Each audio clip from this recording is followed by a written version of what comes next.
Good evening, everyone. I trust you're all well. Tonight's learning is dedicated in memory of Rav Gedalia ben Rav Leibish. We wish all the family and his simchas and the neshama should have an aliyah. So I want to share with you something in the lead up to Purim.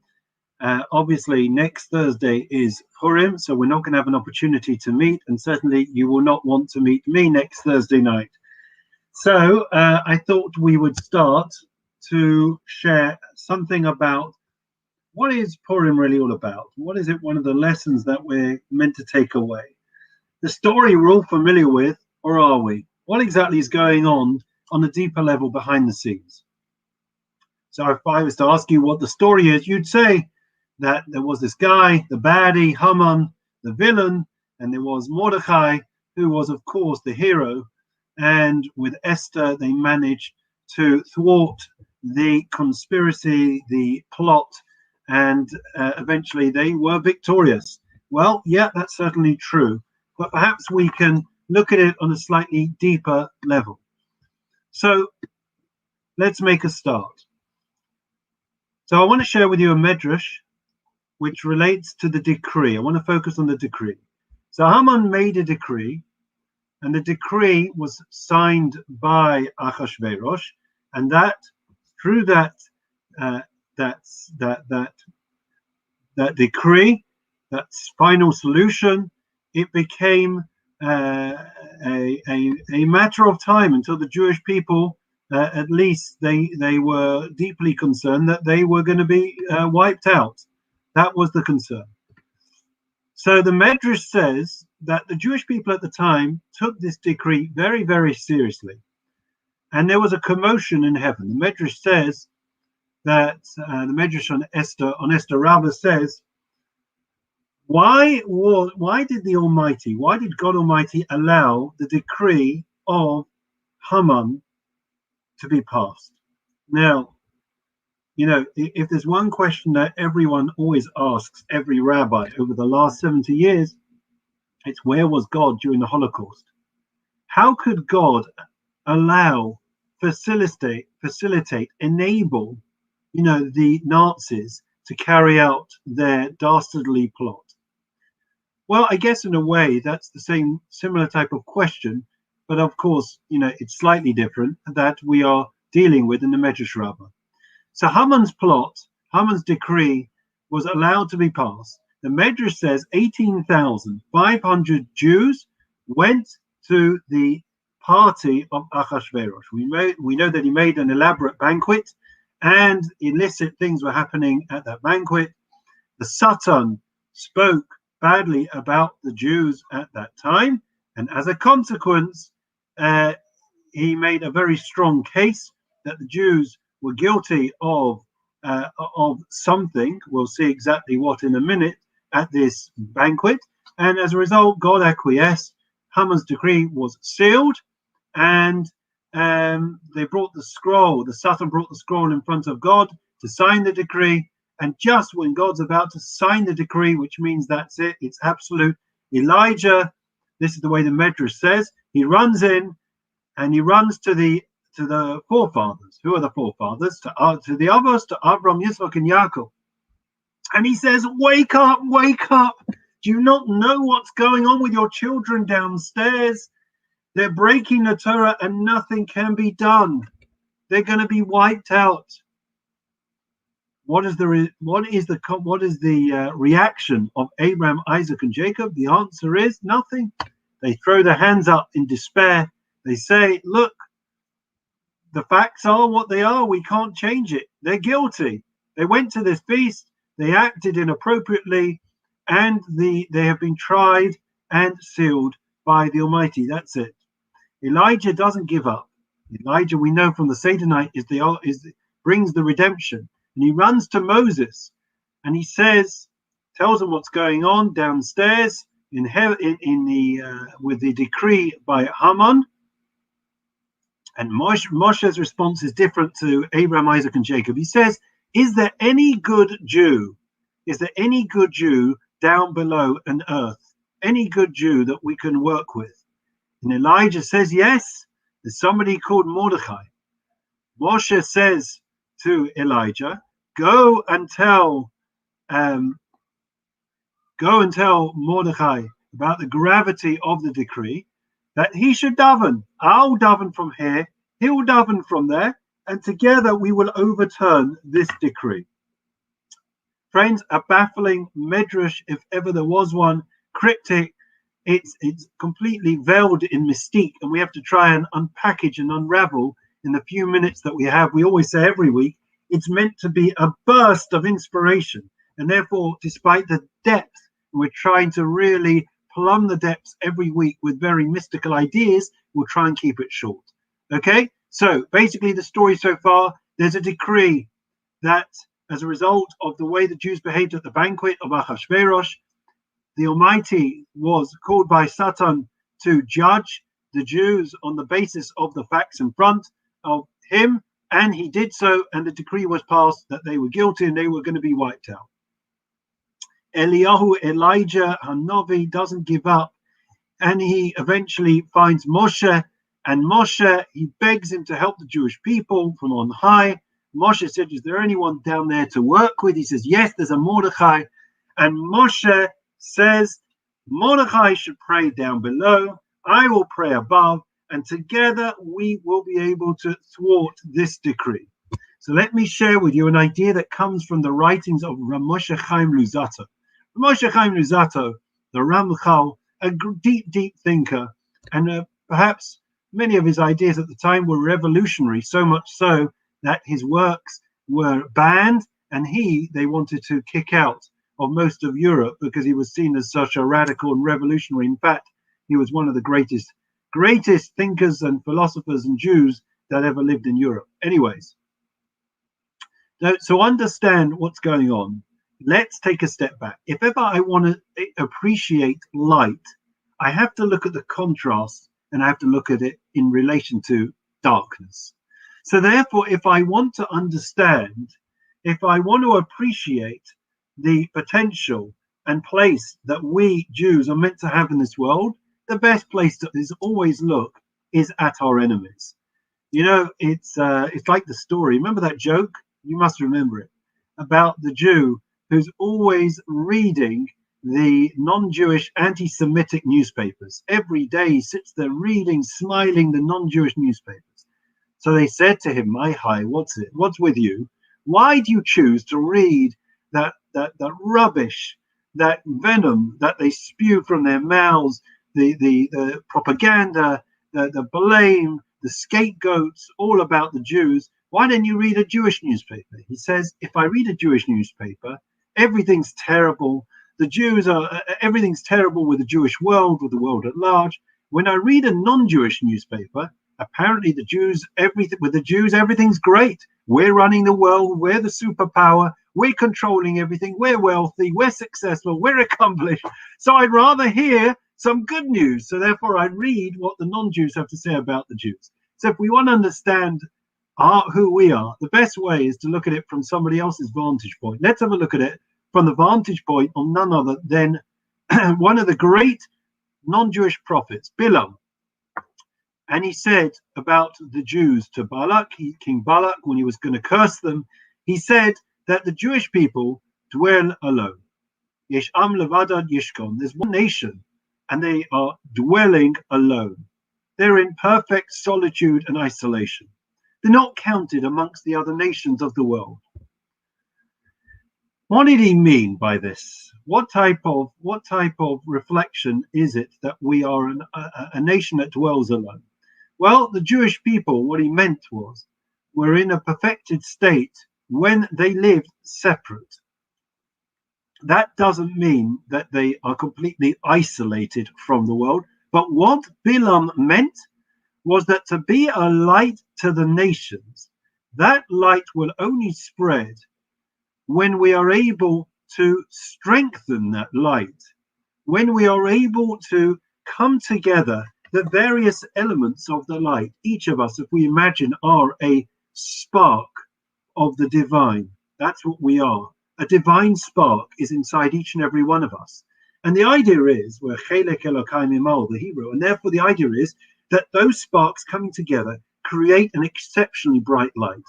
And when you fuse together and you work together, the commonality, the sum is greater than the total of those parts.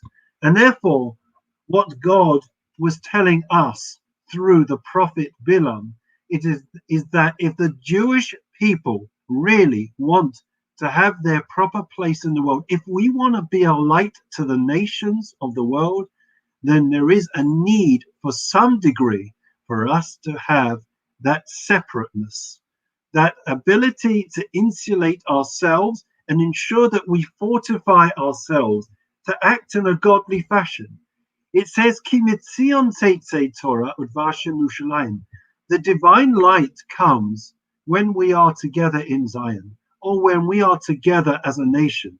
We build ourselves up, and from that place of strength, then we can teach the world at large. Therefore, conversely, what is the greatest punishment for the Jewish people? It's when we're scattered amongst the nations of the world. Isn't that, friends, the definition of what it means to be in exile? A Golos Jew is when we are scattered, we're alone, we're separate, we're feeling distant from our other fellow Jews. And the danger is that when something is a small particle and it's on its own, it's not with similar particles, there's a danger that it becomes nullified. Consider a great vat of chicken soup. And imagine a little drop of milk falls into it. What's the halacha? What's the Jewish law? The idea is it's what's called batel b'shishim. The small particle becomes nullified to the greater amount. So it is when you have individual Jews and they're on their own and they're separate, after a while, they can assimilate. They lose something of their identity. They become diluted. And that, of course, was the danger. Therefore, how do we escape our exile? Says the Ramchal, there are two approaches. And a good Shabbos to everyone. Thank you for your good wishes, Richard and Pat. Number one, there is the approach in exile to escape. And the second approach is leaving. Escape is the preferred approach. And there are two strands in the way that we can escape. The first is that we create, I guess in modern parlance, we would call it the bubble. You know, we're all in little bubbles. Who's in your bubble, right? So you have your bubble. Nothing gets in, nothing gets out of your bubble. And if you're able to insulate yourselves within that bubble, you are protected from the pandemic.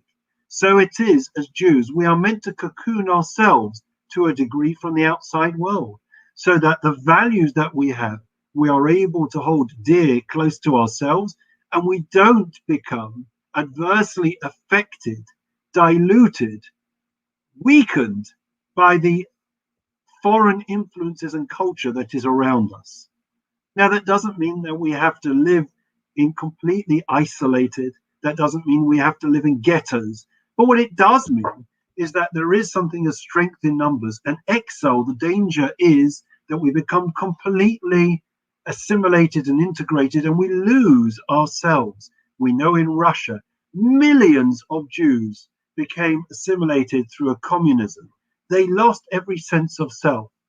And it's only, 70, 80 years later, after communism, after the war, that Jews are still coming out the woodwork in Russia. I heard from the chief rabbi, to this day, they are still discovering Jews that didn't know they were Jews, because they've become so enmeshed in the culture of communism. So the idea is that we create, if you imagine at the time of the ark, the time of Noah's ark, there was that created cocoon, that miniature world, that microcosm, through which they were able to escape from the ravages of the world around them, the corrupt, corrosive world, the foreign culture, the bad influences. That is what we are meant to do, and that is the Jewish home, right? They tell the story about Reb Chaim Shmulevitz that was learning on a boat. They escaped the Holocaust, and they were him and the students in the Mir Yeshiva, the only yeshiva to really escape in almost its entirety. They escaped from Mir in Poland all the way across to Shanghai. I know somebody was involved in it, helping them escape. And somebody was on the boat, and remember, they left behind their families, they left behind everything in the war, and they turn around and he screams out, he says, "Aye, where are we? Where are we?" And Reb Chaim Shmulevitz, who was immersed in learning, completely isolated, he said, I'll tell you where we are. We are in the Talmud. We're in this book. That's where we are. That's where he was. Some choose to escape in different ways, through drugs and other addictions, right? But as Jews, we don't escape in that way. We escape through insulating ourselves, fortifying ourselves, strengthening ourselves, connecting ourselves to our essence, to our core. That is one way. There is another way, another type of approach, a Noach type of ark that we can create. Not so much insulation, but it's about the way that we deal with the outside world. It's through confidence. What do I mean through confidence? Now, there are different, if you remember in the good old days, when we used to travel from place to place, you may recall that whenever you went anywhere, I'm talking about a far-flung destination, there were two things that were guaranteed. What were they? You'd always be able to find, even in, I don't know, the Far East, Coca-Cola, right? And the other thing, Lubavitch. Never far behind was Chabad, Lubavitch. Now, there are two types of Jews that go around traveling in Europe or living in the Far East or far-flung places. One decide that they are going to try and live in a incognito fashion. So they'll wear a baseball cap as if no one will recognize them with, looking exceptionally Jewish, but they wear a baseball cap and they're convinced, despite the fact the baseball cap says, "I love Israel," or, the short trip to Poland. Nevertheless, and the Magen David, nevertheless, they're convinced that they are incognito. And then there are the Chabadniks, the Lubavitch, that are remarkable. They are so confident, so proud about who they are, that they go around proudly displaying their Judaism at every given opportunity. They're confident. They are completely, I think they are, it is irrelevant what is going on around them. They feel strength in who they are. That is the second type of ark that we can create. A strength in who we are, and when you know who you are, you're impregnable. It doesn't matter what the world throws its way. You throw the kitchen sink at me, it doesn't matter what influence is. I'm not going to take anything of it in. I'm in my own world, right? We have to ask ourselves why it is that very often we don't feel comfortable with that approach, but that's for another day. Let's go on to the second approach. The second stage is leaving, not escaping, but leaving exile. And leaving is not the ideal approach, but it's one that the Almighty has up his sleeve and has used time and again when needs must. What is that? If we refuse to insulate and integrate, then eventually when we try to assimilate, eventually you'll notice sooner or later we are spewed out, we are rejected. We are called out for who we really are. It doesn't matter which country, be it in Germany, I know from my grandfather, spoke 8 languages, they were cultured, they were respected, admired by the culture of the day in Germany, in Poland, in Austria, in Hungary. They were the Hohe Fenster. They were the upper echelons of society. And it didn't make the slightest difference, despite the fact that so much of Europe was assimilated before the war. When it came to the Holocaust, all of a sudden, from one day to the next almost, each place and each neighbor spewed out the Jews, gave up on the Jews. For some reason, they didn't like them anymore. For some reason, they didn't see them as their same, as their equal. And therefore, this is the second mechanism of us surviving in exile, and that is what we would call in our day and age anti-Semitism. That we are rejected. And that, I think, is if the ark doesn't work, then this is the second approach that God uses. When it comes to Purim, one of the major sins, we have to remember, the food at the Suda, the food that was eaten at the banquet of Achashverosh by the Jews, was 100% kosher. You know those meals that you get, or those matzahs that you buy at the Seder night with like 10 hechsherim? It's not enough. It's got Ada, it's got the Jerusalem, the OU, the based in the London based in the Federation, the Kadassia, 20 layers to open it up. That's what they had at Achashverosh's Suda. They had kosher food, but being in that environment was absolutely treif, because the intent for them being there was to be one of them, to leave behind who they truly were, and to integrate into the high upper echelons of society. And God says, you think you are the same, but you are different. And I'm going to show you so you know you are different. And that was the whole thing of Haman's final solution. That Haman, God decided to put into action the idea that the Jews would at long last recognize, sit up in their armchair and recognize that they are Jewish. So what is it about Mordechai and Moshe in particular, about their prayers? Why is it they were selected, that they were able to turn the tide together with Esther? And the answer is, Mordechai, we know when Haman said to him that everyone has to bow down, Mordechai could have bowed down to him. Our sages tell us there was a way around it. He didn't have to confront him. He didn't have to make that stand.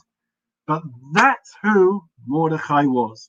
Mordechai was somebody who stood up with tremendous fortitude and confidence in who he was and what he stood for.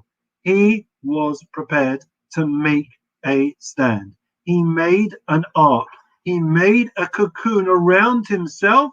He would not bow down. He would not make any type of compromise on who he was and what he stood for. Esther, in her own way, made a different type of ark. Instead of being in broad daylight, out there in your face, like Mordechai, like we saw with Lubavitch, she cocooned herself on the first way that we spoke about. She didn't tell anybody who she was. She kept herself to herself, but yet she lived in her own bubble. She remained in her own bubble, strongly steadfast in her faith and in her Judaism. And therefore, Moshe, we know, also lived in a bubble. He was a Jew living in the palace of Egypt, and yet he was being brought up under the nose of Pharaoh as a Jew by his own mother, who was the wet nurse. And therefore, we learn a fundamental lesson, and I'm trying to condense it because I know we're in stoppage time. In short, friends, the lesson we learn from one of the lessons we learn from the Megillah, from this beautiful, fascinating Medrash, is that exile, the pain of exile, is the fact that we are disassociated, disconnected with our source, with our core. Our work is that we are able to gather from the four corners of the earth Jews, sparks of Kedusha, of sanctity. And therefore our work is that we have to fortify ourselves. We must stay strong in our beliefs, in our principles, and be proud of who we are. And perhaps it may not be for us to scream at the top of our lungs on the plane or in the airport, Shema Yisrael. Maybe not.